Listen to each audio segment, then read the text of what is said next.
नमस्ते। भाग्योदय विचार प्रवाह श्रृंखला के 80वें चरण में आपका अभिनंदन। आज 5 दिसंबर को आज चर्चा संत जगत की। संत जगत सदा से ही निष्प्रिय, त्यागी, तपस्वी और अपरिग्रही माना जाता रहा है। इतिहास साक्षी है कि अभिनंदन, नमन, वंदन, पूजन त्याग का हुआ है, अपरिग्रह का हुआ है, परिग्रह का नहीं, धन का नहीं, संपदा का नहीं, वैभव का नहीं। पूजा गया है तो त्याग और तपस्या। कुछ नाम इन दिनों भी बड़े आदर के साथ, बड़े श्रद्धा के साथ समाज में लिए जाते हैं। इनमें ऋषिकेश के बड़े महत्वपूर्ण संत पूज्यवर स्वामी राम सुखदास जी महाराज, कथा व्यास श्री डोंगरे जी महाराज, युग निर्माण योजना के कल्पना पुरुष युग ऋषि पूज्यवर आचार्य श्री राम शर्मा जी, ये कुछ नाम विशेष रूप से पीछे की सदी के उल्लेखनीय हैं। आज की भाग्योदय विचार प्रवाह श्रृंखला में हम डोंगरे जी महाराज की चर्चा करेंगे। डोंगरे जी महाराज एक प्रसिद्ध कथा व्यास हुए। उनको सुनने के लिए देश विदेश के लाखों लोग व्यग्र रहते थे, इच्छुक रहते थे। एक बार का प्रसंग है, कथा व्यास के रूप में ख्याति अर्जित कर चुके कीर्तिशेष पूज्यवर डोंगरे जी महाराज बताते हैं, दान का रुपया, दान का पैसा अपने पास बिल्कुल नहीं रखते थे और नहीं लिया करते थे।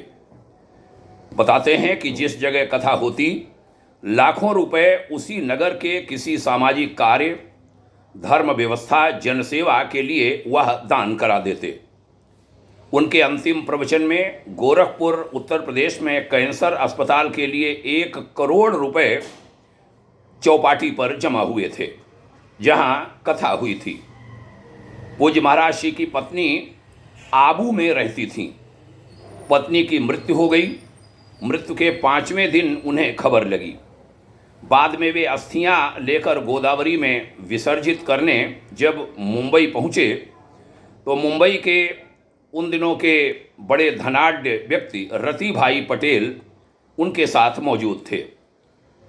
बीच में नासिक पड़ा। नासिक में डोंगरे जी महाराज ने रति भाई से कहा कि रति, हमारे पास तो कुछ है नहीं, हमारे पास पैसा नहीं है और इनका अस्थि विसर्जन करना है, कुछ तो लगेगा ही, क्या करें हम। फिर वह महापुरुष खुद ही बोले, ऐसा करो कि इनका जो मंगल सूत्र है हमारी पत्नी का और कर्णफूल हैं, उन्हें बेचकर जो रुपए मिले उन्हें अस्थि विसर्जन में लगा देते हैं। इस बात को अपने लोगों को बताते हुए रोते रोते रति भाई ने एक बार कहा था कि जिस समय हमने पूज्य महाराज श्री से ये शब्द सुने, मेरा हृदय फट पड़ा।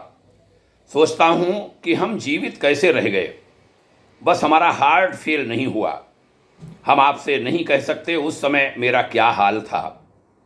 जिन महाराज जी के संकेत मात्र पर लाखों लोग, करोड़ों लोग कुछ भी करने को तैयार रहते हैं, वह महापुरुष कह रहे हैं कि पत्नी के अस्थि विसर्जन के लिए मेरे पास पैसे नहीं हैं। और हम खड़े खड़े सुन रहे थे।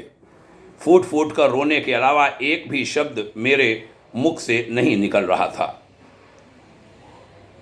हमने जब यह प्रसंग जाना तो मेरी टिप्पणी थी कि मित्रों, सोचता हूँ कि ऐसे वैराग्यवान और तपस्वी संत महात्माओं के बल पर ही सनातन धर्म की प्रतिष्ठा जीवित है। भाग्योदय फाउंडेशन ने पूज्य डोंगरे जी महाराज की दिव्य सत्ता को नमन किया था और उन्हें अपनी भावपूर्ण श्रद्धांजलि दी थी। बहनों भाइयों, हमने पीछे के एक माह की कड़ी में स्वामी राम सुखदास जी महाराज की भी चर्चा करी थी। उन्होंने वर्ष 2006 में अपने निर्वाण के पहले वसीयत कहते हुए अपने शिष्यों से का आह्वान किया था कि मेरी 2 चिताएं जलाना, एक चिता पर मेरी काया जलाना और दूसरी पर अब हमारे समस्त सामान जलवा देना। उनकी चिताएं सजाने वाले उनके एक शिष्य ने हमें सारा वृत्तांत तीर्थ नगरी, योग नगरी ऋषिकेश में सुनाया था।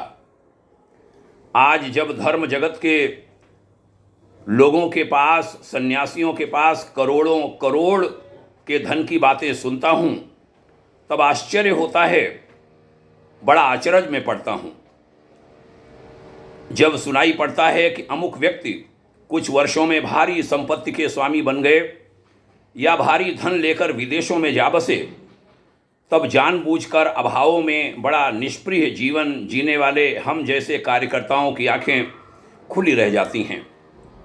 यह चर्चा करते वक्त 3 साल पहले उत्तर प्रदेश की राजधानी लखनऊ में एक सत्यनिष्ठ, एक ईमानदार दिवंगत आईएएस ऑफिसर के घर पर श्रद्धांजलि हेतु पहुंचने पर UP high court, Allahabad high court के एक पूर्व वरिष्ठ न्यायाधीश जो राज्य के लोकायुक्त भी रहे, उनके द्वारा मुझसे किया गया एक सवाल याद आता है।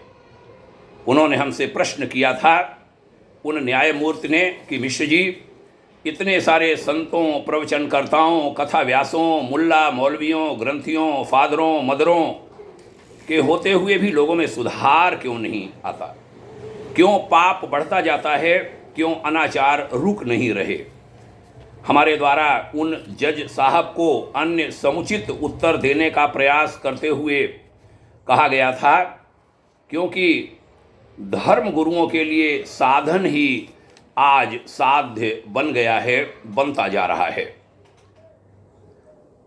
बहनों भाइयों, आज बड़ी ज़रूरत आन पड़ी है कि संतों, कथाव्यासों, सत्संगकर्ताओं, मुल्ला मौलवियों, ग्रंथियों और फादरों की जो नई पीढ़ी है, वह इस स्थिति में बदलाव लाने का संकल्प करे और कमर कसकर उस पथ पर चले जिस पर चलने से उन्हें अस्थायी यानी परमानेंट और अक्षुण्ण यश, कीर्ति और नाम मिलने वाला है, जिसके कारण ही वह याद किए जाएंगे।